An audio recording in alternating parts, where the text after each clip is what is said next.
এক গ্রামে রাজু নামের একটি গরিব কৃষক বাস করত। তার স্ত্রী মারা যাওয়ায় সে খুবই ভেঙে পড়ে। রাজু এবং তার ছেলে বড় একা হয়ে যায়। রাজু যেখানে কাজ করত সেখান থেকেও তার কাজ চলে যায়।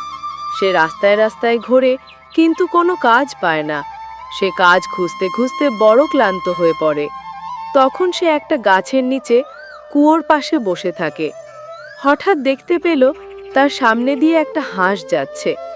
রাজু একটু খেয়াল করে দেখতে পেল হাঁসটি তার দিকে আসছে। সে তখন হাঁসটাকে তার বাড়িতে নিয়ে চলে আসে। বাড়িতে এনে তাকে খাবার দেয়। খাবার দিয়ে তার ছেলে ঘুমিয়ে পড়ে। সকালবেলা তারা ঘুম থেকে উঠে দেখে ওই ছোট হাঁসটি অনেক বড় হয়ে গিয়েছে।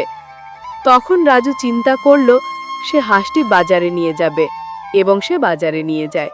বাজারে যাওয়ার সময় রাজুকে একটি লোক ডেকে বলল, তোমার এই হাঁসটি কি বেচবে ভাইয়া?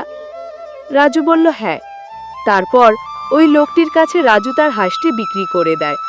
হাঁসটি বিক্রি করার পরে বাজার থেকে কিছু খাবার জিনিসপত্র কিনে আনে, এবং তারপর রাজু বাড়ি এসে গ্রামের সবথেকে বড় বাড়িটা কিনে ফেলে, এবং তারা সুখে শান্তিতে জীবনযাপন করতে থাকে।